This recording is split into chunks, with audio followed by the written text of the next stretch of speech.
अब देख लेते हैं निम्नलिखित सूत्र के एक-एक उपयोग लिखिए। हमें इनका उपयोग लिखना है। व्यंजक चूर्ण है, बेकिंग सोडा है, धावन सोडा है। तो व्यंजक चूर्ण यानी कि इसका जो सूत्र होता है CaO Cl2 होता है। इसे हम कैल्शियम हाइपोक्लोराइट कहते हैं, कैल्शियम हाइपोक्लोराइट। तो वही व्यंजक चूर्ण है जो पानी में डाला जाता है, पानी को शुद्ध करता है और पानी के कीटाणुओं को मारता है। दाग धब्बे छुड़ाने के लिए भी ये कार्य करता है, नालियों में कीटाणुओं को नष्ट करने के लिए ये डाला जाता है। जो ये नालियों में सफ़ेद पाउडर डाला जाता है वो कैल्शियम हाइपोक्लोराइड ही होता है, यानी कि व्यंजक चूर्ण ही होता है। जो इसमें गंध आती है वो क्लोरीन गैस की गंध आती है। तो ये हम जल को शुद्ध करने के लिए, कीटाणु नष्ट करने के लिए और दाग धब्बे छुड़ाने के लिए और कागज़ का व्यंजक कर कागज़ उद्योग में भी इसको डालते हैं। अब बेकिंग सोडा है तो बेकिंग सोडा का सूत्र है सोडियम बाइकार्बोनेट। तो इसका उपयोग हम खाने की वस्तुओं में करते हैं। अब धावन सोडा है, इसका उपयोग हम कपड़े धोने के लिए करते हैं। ये सोडियम कार्बोनेट इसका सूत्र है। तो इसकी आप सूत्र देख लेना, जैसे कि आप व्यंजक चूर्ण का है तो कैल्शियम हाइपोक्लोराइट, बेकिंग सोडा का NaSCO3 और 2CO3 धावन सोडा का Na2CO3 और कभी-कभी 10 H2O और लग जाते हैं इसमें, 10 H2O। अब जल में घुलनशील विटामिन कौन-कौन सी हैं? तो जल में घुलनशील जो विटामिन है वो B और C है। और वसा में जो घुलनशील विटामिन है वो कीड़ा है, KDE मतलब कीड़ा। विटामिन के मुख्य स्रोत, तो विटामिन के मुख्य स्रोत कौन-कौन से हैं? मतलब विटामिन्स किस चीज़ में पाए जाते हैं? तो विटामिन्स अनाज, हरी सब्जियाँ, दालें, दूध, घी, पनीर, मांस, छिलकेदार फल, अंकुरित बीज में प्रचुर मात्रा में विटामिन्स पाए जाते हैं। जब भी कोई बात आए तो दूध, अंडा, मांस, मछली, बस इतना रटे रहो। दूध, अंडा, मांस, मछली सब कुछ पाया जाता है इसमें। हम देख लेते हैं जल प्रदूषण के मुख्य कारण क्या है, तो वो तो आप जानते हैं कि जल प्रदूषण के मुख्य कारण क्या है। कारखाने से निकलने वाला कचरा जो नदियों में बहा दिया जाता है। नदियों और तालाबों में जो हम कपड़े धोते हैं उनकी गंदगी को वहाँ साफ किया जाता है। घरों से निकला हुआ गंदा पानी है वो भी तालाब में मिलने दिया जाता है। और कृषि कार्यों में जो कीटनाशक या खरपतवारनाशक दवाई छिड़की जाती है उससे भी जल प्रदूषण होता है। जल प्रदूषण के तो बहुत सारे कारण हैं। वर्षा को कितने समूहों में बांटा जाता है? तो वर्षा को 3 समूहों में बांटा जाता है। एक होती है संतृप्त वसा जिसे हम घी बोलते हैं। एक होती है असंतृप्त वसा जिसे हम तेल बोलते हैं। एक होती है बहु असंतृप्त वसा, मतलब ये भी एक तेल का ही रूप है, बहु असंतृप्त वसा। तो दिए गए समीकरण को पूरा करिए। तो हमें दिए गए समीकरण को इसमें पूरा करना है। इसमें CaCO3 है, कैल्शियम कार्बोनेट है, A2HCl है। तो कैल्शियम दूसरे ग्रुप का तत्व है और CO3 भी दूसरे ग्रुप का तत्व है। तो जब CaCl2 से जुड़ेगा तो Ca के साथ 2 Cl आएंगे, CO2 अलग हो जाएगी, H2O अलग हो जाएगा। ये यहाँ पर लिखा हुआ है। अम्ल और क्षार में अंतर बताइए। तो अम्ल क्या होते हैं? अम्ल स्वाद में खट्टे होते हैं। अम्ल स्वाद में खट्टे होते हैं और क्षार स्वाद में नमकीन होते हैं। अम्ल जो नीले लिटमस पेपर को लाल कर देते हैं और क्षार है लाल लिटमस पेपर को नीला कर देते हैं। अम्ल में जलीय विलयन में H धन आयन देते हैं और क्षार क्या है कि जलीय विलयन में OH ऋण आयन देते हैं। OH किस आयन देते हैं? ऋण आयन देते हैं। लवण क्या होता है? तो किसी अम्ल के लड़ायन से, जैसे क्लोरीन है, नाइट्रेट है और सल्फेट आदि के जो ऋणायन हैं, इससे जो यौगिक बनते हैं वो लवण कहलाते हैं। लवण की सीधी सीधी परिभाषा है प्रबल अम्ल और प्रबल क्षार से जो यौगिक बनता है उसे हम लवण कहते हैं। इसमें जल निकल जाता है। ये शुद्ध एवं सरल परिभाषा है आपकी कि जो प्रबल अम्ल प्रबल क्षार से क्रिया करके जो पदार्थ बनता है उसे हम लवण कहते हैं। फसल चक्रण क्या है? तो फसल चक्रण तो आप जानते हैं, जब किसी खेत में निश्चित समय के बाद एक फसल और फिर दूसरी फसल बो दी जाती है, इससे जमीन की जो उर्वरा शक्ति है वो बनी रहती है, नष्ट नहीं होती। इसे हम फसल चक्रण कहते हैं।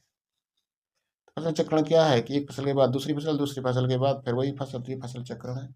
हम फसल बोते हैं तो कभी एक फसल, फिर दूसरी फसल, फिर वही फसल, फिर दूसरी फसल, कुण बाई कुण अलग-अलग फसल बोते हैं।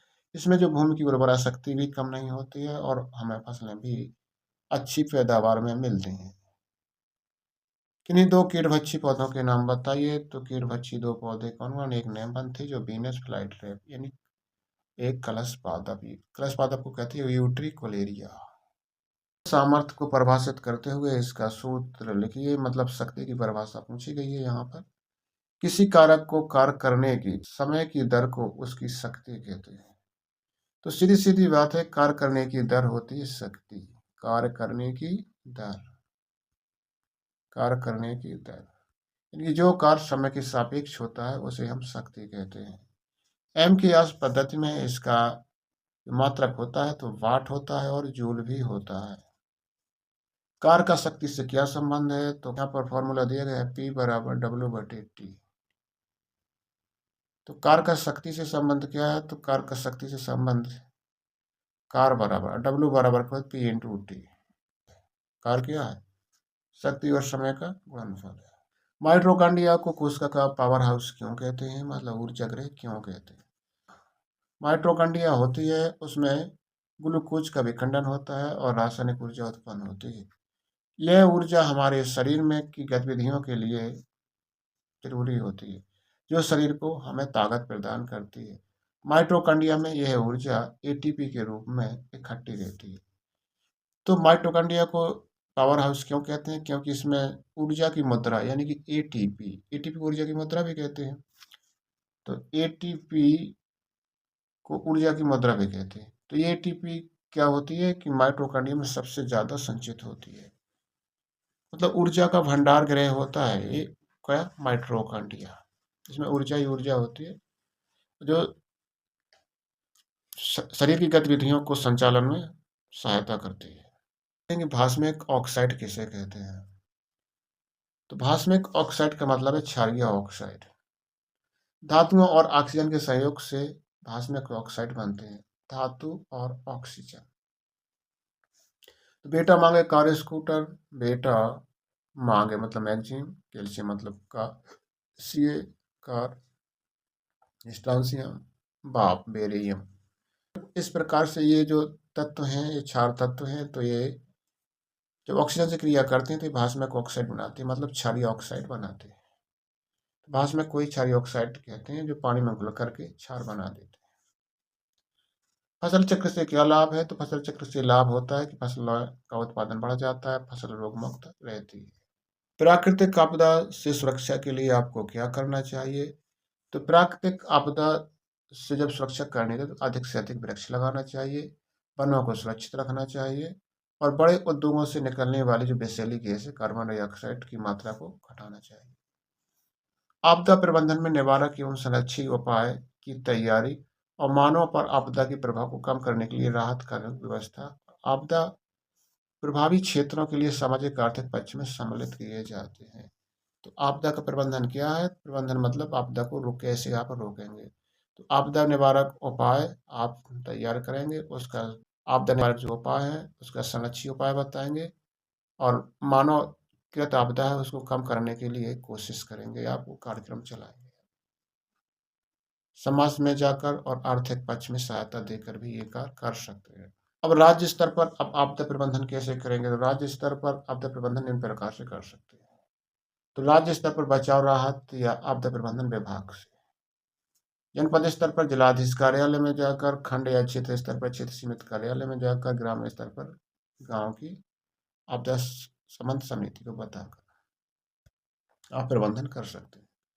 आपदा राहत कार्य क्या है? तो आपदा राहत कार्य मन आफत से राहत मिल जाए ऐसा कार्य करें। तो प्राकृतिक आपदा का सामना करने के लिए हम राज्य सरकारों का होता है, केंद्रीय सरकारों का भी कार्य होता है और सभी मानव का भी यही कार्य होता है कि लोगों को वित्तीय सहायता प्रदान करें, मतलब वित्तीय सहायता प्रदान करें।